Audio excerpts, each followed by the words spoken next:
दोस्तों, जब cold war खत्म हुआ तो उस टाइम पे एक ग्रुप बनाया गया NATO, North Atlantic Treaty Organization, जिसके अकॉर्डिंग ये था कि यूएस प्लस में वेस्टर्न यूरोपियन कंट्रीज वो सब मिलके एक अलायंस की तरह काम करेंगे। और उनका एक आर्टिकल 5 हुआ करता था। वो आर्टिकल ये कहता है कि अगर किसी भी नाटो कंट्री पे रशिया अटैक करता है या कोई अदर कंट्री अटैक करता है तो वी विल टेक कि सभी कंट्रीज पे अटैक है और हम उसको डिफेंड करेंगे। वहां से वो शुरुआत हुई थी। और आज के टाइम पे अगर देखा जाए तो यूएस के लीडर्स का कहना है, एक्स प्रेसिडेंट ऑफ यूएस का कहना है कि अगर मैं वापस पावर में आता हूं तो मैं नाटो कंट्रीज को बिल्कुल भी प्रोटेक्ट नहीं करूंगा। एंड इवन मैं रशिया को इनवाइट करूंगा कि उन लोगों को टॉर्चर किया जाए। तो चलिए जानने की कोशिश करते हैं आखिर मैटर क्या है, नाटो ग्रुप क्यों टूटता जा रहा है, यूक्रेन के बाद में नाटो ग्रुप पे क्या बदलाव आए हैं, और अगर सेकंड ट्रंप एरा आती है तो फिर क्या बड़े बदलाव देखने को मिल सकते हैं।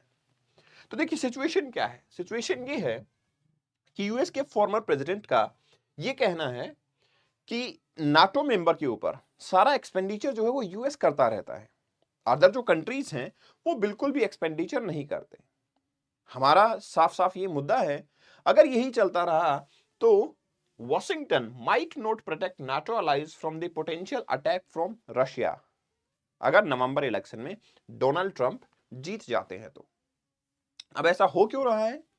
ऐसा इसलिए है क्योंकि नाटो कंट्रीज ने मिलकर यह डिसाइड किया था कि एटलीस्ट अपने डिफेंस का बजट जो है वो जीडीपी का कम से कम 2% होना चाहिए। 31 कंट्रीज आज नाटो में देखने को मिलती हैं और मुश्किल से 10 से 11 कंट्रीज अपने डिफेंस का 2% एक्सपेंडिचर करती हैं। कुछ कुछ कंट्रीज तो ऐसी हैं जो हार्डली 0.5 टू 6% ही एक्सपेंडिचर करती हैं डिफेंस के ऊपर। वो ग्रांटेड लेती हैं कि हम तो नाटो कंट्रीज हैं, अगर हम पे अटैक होगा तो कोई ना कोई कंट्री आके हमें बचा ही लेगा। स्पेसिफिकली यूएस की बात की जाती है। इसीलिए एक रैली के दौरान रिपब्लिकन पार्टी के जो प्रेसिडेंशियल फ्रंट रनर हैं डोनाल्ड ट्रंप, उनका कहना है बिग कंट्री से, मैंने एक बहुत बड़ी कंट्री से ये बोला था कि वी विल एनकरेज देम, मतलब Russia, to do whatever the hell they want to do with the nation that don't sufficiently do expenditure on their defence. मतलब जो कंट्रीज अपने डिफेंस में सफिशिएंट एक्सपेंडिचर नहीं करेंगे हम उसको मरने देंगे या फिर हम रशिया को एनकरेज करेंगे कि उनके ऊपर अटैक करें। नाटो में 31 कंट्रीज देखने को मिलते हैं। उनमें इन्होंने बोला है कि यूएस और कनाडा, जो कि आपकी अमेरिकन कंट्रीज हैं, बाकी यूरोपियन कंट्रीज हैं, उनमें से बहुत कम कंट्रीज ऐसे हैं जो मिनिमम बेयर एक्सपेंडिचर करते हैं अपनी डिफेंस पे। आर्टिकल 5 जो है ट्रीटी का, वो ये कहता है कि अगर किसी नाटो कंट्रीज पे अटैक होगा तो डेफिनेटली ये कॉमन अटैक माना जाएगा। ट्रंप ने ये चीजें पहले भी कही हैं कि ये तो अनफेयर होगा कि इस अलायंस के डिफेंस बर्डन को हमेशा यूएस ही अपने कंधों पे लेता है, तो ऐसा क्यों है, हम अपना बजट इस तरीके से खराब नहीं करेंगे। Spending of the member is different from what the Trump era was having. मतलब आज के टाइम पे अगर मैं टोटल स्पेंडिंग की बात करूं तो यस, 2017 के टाइम पे जब ट्रंप प्रेसिडेंट बने उससे कहीं ज्यादा है। और उसका की रीजन है रशिया का यूक्रेन के ऊपर अटैक, क्योंकि उसके बाद में एक थ्रेट जो है सभी के माइंड में आया है और एवरी कंट्री इज ट्राइंग कि हम अपने डिफेंस एक्सपेंडिचर को बढ़ाएं। लेकिन ट्रंप ने यह साफ कर दिया है अगर नवंबर में इलेक्शन के अंदर वो जीतेंगे तो वो किसी ऐसी कंट्री को प्रोटेक्ट नहीं करेंगे। अब सवाल ये है कि नाटो कंट्रीज डिफेंस में कितना एक्सपेंडिचर करती हैं। अगर मैं 1990s का टाइम याद करूं, जबकि कोल्ड वॉर एरा चल रही थी, उस टाइम की बात करेंगे तो 4.1% कंबाइंड एक्सपेंडिचर जीडीपी का किया जा रहा था। लेकिन 2000 तक आते आते वो 2.6% रह गया है। और इसी के चलते 2014 के अंदर एक समिट हुई थी वेल्स में, जिसमें डिसाइड किया गया कि by 2024 at least 2% of their GDP expenditure हर एक नाटो कंट्रीज को करना चाहिए, ताकि किसी का बर्डन किसी दूसरे पे ना जाए।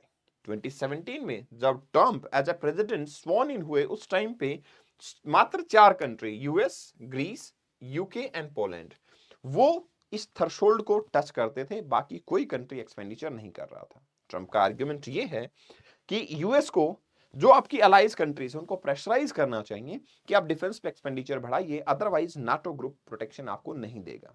7 साल बाद अगर बात करते हैं तो यस, नंबर चेंज हुआ है। अभी ऐसा नहीं है कि सिर्फ 4 कंट्री हैं, कम से कम 11 कंट्रीज ऐसे हैं, US, UK, Greece, Poland, Latvia, Estonia, टोटिया, ये कुछ कंट्रीज हैं जो अपने बार से ऊपर आ चुके हैं। लेकिन हाँ, कुछ कंट्रीज अभी भी ऐसे हैं जिनकी हालत काफी खराब है। हाँ, इसका जो सबसे बड़ा इंप्लीकेशन हुआ है वो है रशिया यूक्रेन वॉर। यूक्रेन को जैसे ही अनेक्स करने की कोशिश की तो कंट्रीज ने अपने डिफेंस का एक्सपेंडिचर जो है वो बढ़ा दिया। Number rose to 11 in 2023। 11 country ऐसे हो गए हैं जो 2023 में अपना 2% एक्सपेंडिचर करते हैं। ये परसेंटेज में एक्सपेंडिचर आपको दिखाया हुआ, जैसे पोलैंड 3.9% करता है, यूएस 3.5%, 3%, 2.7%। तो यहां तक कि आप देखेंगे स्लोवाकिया तक तो 2% है, लेकिन उसके बाद में 1.9% आप देखेंगे तो लग्जमबर्ग जैसी कंट्री तो सिर्फ 0.7% ही एक्सपेंडिचर करती है अपनी जीडीपी का, और ये रिडक्शन देखने को आप मिल सकता है यहाँ पे। सवाल अब ये है कि ये जो सिनेरियो था इसको रशिया यूक्रेन वॉर ने कैसे चेंज किया। तो रशिया यूक्रेन वॉर की अगर मैं बात करूं तो सेवरल नाटो मेंबर उन्होंने अपना इंटेंशन अनाउंस किया कि यस हम अपने जीडीपी का 2% जो है वो डेफिनेटली अब एक्सपेंडिचर करेंगे, जिसमें फ्रांस ने प्रॉमिस किया है कि वो अपनी थ्रेशोल्ड को 2025 तक मीट कर लेंगे। ऐसे इटली ने बोला 28, स्पेन ने बोला है 29, बेल्जियम ने बोला 2035 तक हम अपने थ्रेशोल्ड को दैट इज 2% ऑफ जीडीपी को मीट कर लेंगे। मतलब एटलीस्ट कुछ कंट्रीज ने सोचना तो स्टार्ट किया है। दिसंबर में अगर बात की जाए तो अलायंस ने अनाउंस किया 2.03 billion Euros that is 2.4 billion dollar के आसपास का मिलिट्री एक्सपेंडिचर 2024 के बजट में किया जाएगा। मतलब वो 2023 के कंपैरिजन में 12% ज्यादा है। मतलब ये हुआ कि रशिया यूक्रेन वॉर की वजह से यस एक्सपेंडिचर हर एक कंट्री ने बढ़ाने की बात तो की है, लेकिन अभी भी वो लेवल नहीं पहुंचा है जो कि 2024 में 2% एटलीस्ट होना चाहिए था। अब अगर सेकंड ट्रम्प एरा आती है तो ट्रम्प ने बिल्कुल साफ कर दिया है कि हम किसी भी नाटो कंट्री को प्रोटेक्ट नहीं करेंगे अगर वो मिनिमम थ्रेशोल्ड को पूरा नहीं करते हैं। इस पे नाटो चीफ का कहना है कि इस तरीके से तो हमारे ऊपर थ्रेट काफी बढ़ जाएगा, इंक्लूडिंग यूएस के ऊपर भी थ्रेट बढ़ेगा, क्योंकि नाटो एज एन ऑर्गेनाइजेशन काफी बड़ा सिंबल रखती है, रशिया को एक डेटरेट करती है, बेसिकली एक अपोजिशन का काम करती है। और अगर ऐसा होगा तो हमें नजर आएगा कि यस नाटो के लीडर ही बैकआउट कर रहे हैं तो रशिया अपने आप ही स्ट्रॉन्ग होगा। Alliance has combined 3.3 million military personnels. Trump उनका एक रो की हिस्ट्री रही है नाटो के साथ में, जब वो प्रेसिडेंट थे तब भी।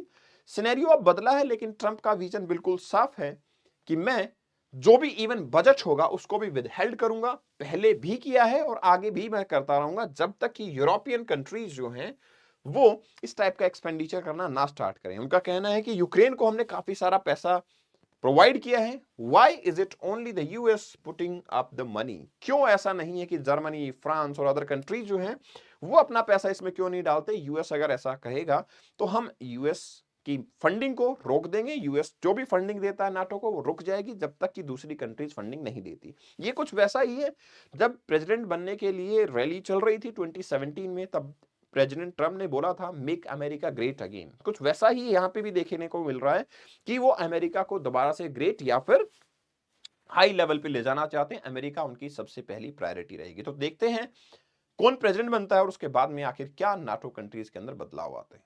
इस सेशन की पीडीएफ को आप कपिल भारद्वाज फॉर यू से डाउनलोड कर सकते हैं, और फिर इंस्टा पे अगर मुझसे जुड़ना चाहते हो तो आप मुझे यहाँ फॉलो कर सकते हैं। All the very best, take care, bye bye. आपको क्या लगता है अगर ट्रंप ऐसा करेंगे तो क्या यूनिपोलैरिटी वर्ल्ड की बढ़ेगी, क्या रशिया ज्यादा पावरफुल होगा? आप अपना स्टेक जरूर शेयर करें कमेंट सेक्शन में। All the best.